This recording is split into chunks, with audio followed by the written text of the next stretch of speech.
Hello दोस्तों, नमस्कार। एक बार फिर स्वागत है आपका दिव्यांश एजुकेशन चैनल में। दोस्तों, अगर चैनल पर पहली बार आए हैं तो प्लीज़ चैनल को सब्सक्राइब जरूर करें। दोस्तों, जैसा कि आप देख रहे हैं, मध्य प्रदेश शिक्षक भर्ती महत्वपूर्ण अपडेट। शिक्षक को 3 दिन नौकरी करने के बाद कर दिया बाहर। जी हाँ दोस्तों, सिर्फ 3 दिन नौकरी की, इसके बाद उसको बाहर कर दिया गया। हालांकि अभी 13 महीने बाद दोस्तों इसको फिर से ज्वाइनिंग मिली है। तो इसका क्या कारण था दोस्तों जिसके कारण इसको बाहर कर दिया गया है? कहीं आपके साथ तो ऐसा नहीं हुआ है। और दोस्तों, एक खबर उन्होंने निकल कर आई है कि निगेटिव मार्किंग ने शिक्षक पात्रता परीक्षा को सीटेट से भी ज़्यादा कठिन बनाया है। जी हाँ दोस्तों, जैसा कि आप सभी देख रहे हैं, अभी सीटेट का एग्जाम भी चल रहा है और पहले से भी चलता आ रहा है। तो उसमें भी दोस्तों जब नेगेटिव मार्किंग नहीं होती, क्योंकि यह सिर्फ पात्रता परीक्षा है। राजस्थान की पात्रता परीक्षा में भी दोस्तों रीट में भी माइनस मार्किंग नहीं थी, लेकिन एमपी में दोस्तों माइनस मार्किंग कर दी गई है, वो भी पात्रता परीक्षा में। तो यह दोस्तों गलत है, इसका विरोध भी होना चाहिए। इसके संबंध में दोस्तों एक अपडेट निकल कर आई, वह भी आप देखेंगे। तो चलिए वीडियो को स्टार्ट करते हैं। दोस्तों, जैसा कि आप देख रहे हैं, भोपाल 28/12/2022 की दोस्तों यह खबर है दैनिक भास्कर की।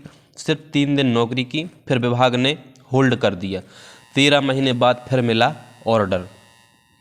3 साल पहले परीक्षा दी थी, 2 साल बाद रिजल्ट आया, 3 महीने बाद नियुक्ति मिली, लेकिन फिर अटका मामला। प्रदेश में चल रही शिक्षक भर्ती के बीच राजस्थान के जयपुर जिले के एक युवक की नौकरी को लेकर यह मार्मिक कहानी है।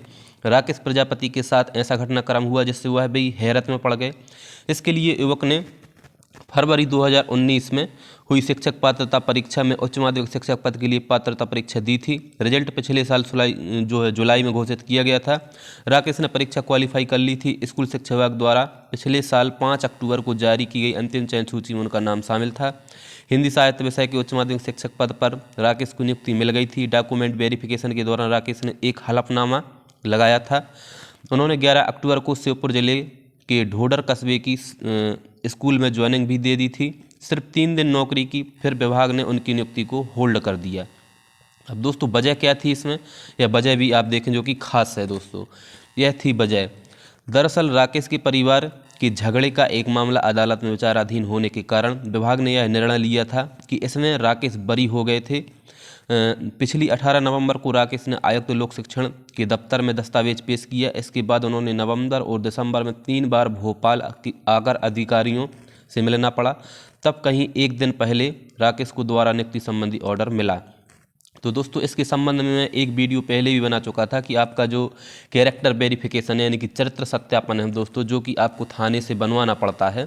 दोस्तों इसके संबंध में एक मैं पहले भी वीडियो बना चुका हूं। और इस दोस्तों निर्देश भी जो रूल बुक दी गई है उसमें साफ साफ निर्देश दिए गए हैं कि अगर आपके ऊपर कोई मामला दर्ज किया गया है और उसको दोस्तों सॉल्व कर दिया गया है, यानी कि उसमें आप बरी हो गए हैं, कोई बड़ी सज़ा आपको नहीं बोली गई है, ना ही आप अभी तक जेल में गए हैं, और अगर जेल में भी दोस्तों आप गए हैं और इसके बाद भी आप बरी हो गए हैं, मतलब वहाँ से आपको रिहा कर दिया गया है, पूरा केस आपका क्लोज हो गया है, तो दोस्तों आपके लिए कोई दिक्कत नहीं होगी। हालांकि मैं दोस्तों खुद पुलिस में हूँ, तो दोस्तों इतनी थोड़ी सी मुझे इसकी जानकारी है कि अगर आप इसके संबंध में दोस्तों अगर ऐसी आपकी स्थिति बन रही है तो आप उस केस से दोस्तों बाहर हो गए हैं तो आपके लिए कोई दिक्कत नहीं होगी। अगर आपको कोई सज़ा भी दोस्तों थोड़ी बहुत हुई थी, लेकिन वह केस अभी वर्तमान में पेंडिंग नहीं है, ना रनिंग में चल रहा है, पूरा का पूरा क्लोज हो गया है वह केस, और उसमें आप बरी हो गए हैं, तो दोस्तों आपके लिए नियुक्ति के लिए कोई दिक्कत नहीं होगी।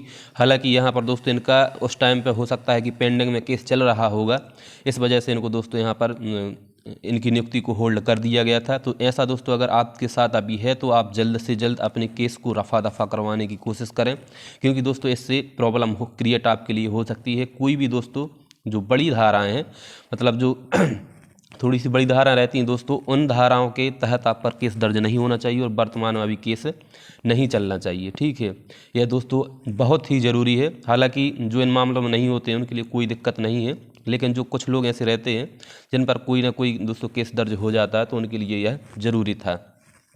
और दोस्तों यहाँ पर आप देख रहे हैं कि अंग्रेजी विषय के 12 शिक्षकों की नियुक्ति भी होल्ड की गई। शिक्षक भर्ती लोग को लेकर जनजाति कार्य विभाग ने भी धार जिले में अंग्रेजी विषय के 12 शिक्षकों की नियुक्ति होल्ड कर दी है। इसकी वजह यह है कि इन शिक्षकों की ग्रेजुएशन में इंग्लिश लिटरेचर की जगह जनरल इंग्लिश सब्जेक्ट विभाग द्वारा पिछले हफ्ते इसके बारे में आदेश जारी किया गया है। और दोस्तों जैसा कि आपने अभी देखा होगा, जो अभी पात्रता परीक्षा के लिए रूल बुक जारी हुई है उसमें भी दोस्तों यह नियम स्पष्ट कर दिए गए हैं। तो इन लोगों को अब नियुक्ति मिलना दोस्तों मुश्किल लग रहा है, क्योंकि यहाँ पर सब्जेक्ट के संबंध में स्पष्ट निर्देश दे दिए गए हैं। और दोस्तों जो सीटेट के मतलब जो आपकी पात्रता परीक्षा है इसके संबंध में जो अपडेट आई हुई अभी आप देखें। दोस्तों जैसा कि आप देख रहे हैं नेगेटिव मार्किंग ने शिक्षक पात्रता परीक्षा को सीटेट से भी ज़्यादा कठिन बनाया है। जी हां दोस्तों, सीटेट से ज़्यादा कठिन इस परीक्षा को बना दिया गया है। नेगेटिव मार्किंग जुड़ने पर उम्मीदवार परेशान हैं। सरकारी स्कूल में उच्च माध्यमिक शिक्षक पात्रता परीक्षा 2022 के लिए कर्मचारी चयन मंडल ने रूल बुक जारी कर दी है।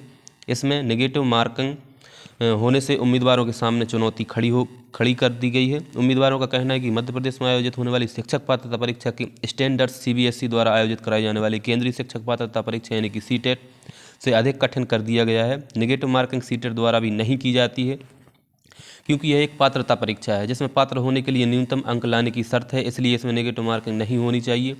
स्कूल शिक्षा और जनजाति कार्य विभाग इसके लिए आयोजित होने वाली इस पात्रता परीक्षा में 150 अंक के प्रश्न पूछे जाएंगे। हर प्रश्न 1 अंक का होगा, लेकिन 4 प्रश्न गलत होने पर 1 अंक की कटौती की जाएगी। खास बात यह है कि पिछली बार हुई उच्च माध्यमिक शिक्षक पात्रता परीक्षा 2018 में 1,86,472 उम्मीदवार शामिल हुए थे। इसमें सिर्फ 42,967 उम्मीदवार क्वालिफाई हुए थे, यानी सिर्फ 23% उम्मीदवार ही क्वालिफाई हो सके थे। अब नेगेटिव मार्किंग के कारण रिजल्ट में और गिरावट आ सकती है, यानी कि पिछली बार से कम उम्मीदवार ही क्वालिफाई होंगे। दोस्तों जब नेगेटिव मार्किंग नहीं थी, जब मात्र और मात्र दोस्तों 42,967 लोग आपके पास हुए थे, और दोस्तों अब नेगेटिव मार्किंग है, तो आप सोच सकते हैं कि जो क्वालिफाइंग की परसेंटेज है कितनी गिर सकती है, यानी कि बहुत कम लोग दोस्तों यहाँ पर अब क्वालिफाई होंगे। यही पैटर्न दोस्तों आपका वर्ग 2 और वर्ग 3 में भी अपनाया जाएगा आने वाली में।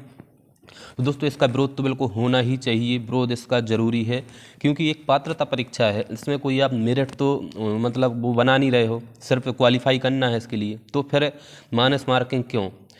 तो दोस्तों इसका विरोध होना चाहिए। इसका विरोध दोस्तों शुरू हो भी गया है। आप देखें कल एक न्यूज़ निकल कर आई थी दोस्तों, इसके संबंध में कल एक न्यूज़ निकल कर भी आई थी। 2018 के उत्तीर्ण अभ्यर्थियों ने जताया विरोध। उच्च माध्यमिक शिक्षक भर्ती 2023 के लिए पात्रता परीक्षा की घोषणा का विरोध हो रहा है।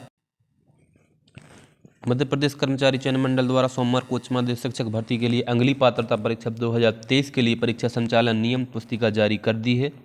इसके अनुसार ऑनलाइन आवेदन 12 जनवरी 2023 से किए जाएंगे। पात्रता परीक्षा 1 मार्च 2023 से शुरू होगी। वहीं दूसरी ओर शिक्षक पात्रता परीक्षा 2018 के उत्तीर्ण अभ्यर्थियों ने आगामी परीक्षा का विरोध करना शुरू कर दिया है। रंजीत गौर, रजना जैन और रचना व्यास, सरिता चौधरी, इस प्रकार के दोस्तों जो कैंडिडेट्स हैं, सभी का कहना है कि 2018 की पात्रता परीक्षा भी जो शिक्षक भर्ती अधूरी है, पहले उसे पूरा किया जाए, उसके बाद परीक्षा आयोजित की जाए। दोस्तों एक प्रकार से सही भी है, और दोस्तों इसमें माइनस मार्किंग भी हो रही है, तो दोस्तों यह भी ज़रूरी है कि इसको माइनस मार्किंग को हटाना चाहिए। और अब जब अभी माइनस मार्किंग है दोस्तों, तो सेकंड एग्जाम में भी जो आपका मुख्य परीक्षा है उसमें भी माइनस मार्किंग रहेगी, इसलिए दोस्तों ज़रूरी है कि इसका विरोध होना चाहिए। दोस्तों शिक्षक भर्ती से जुड़ी हुई कोई भी इन्फॉर्मेशन हो मैं आप तक पहुंचाने की पूरी कोशिश करता हूं, तो प्लीज़ मेरे चैनल को सब्सक्राइब जरूर करें। और दोस्तों अगर आप वर्ग 1 के लिए शिक्षा शास्त्र और दोस्तों वर्ग 2 के लिए पेडागोजी की तैयारी करना चाहते हैं तो प्लीज़ मेरे चैनल से जुड़ें। आपके लिए दोस्तों पूरा कंटेंट उपलब्ध कराया जाएगा। धन्यवाद।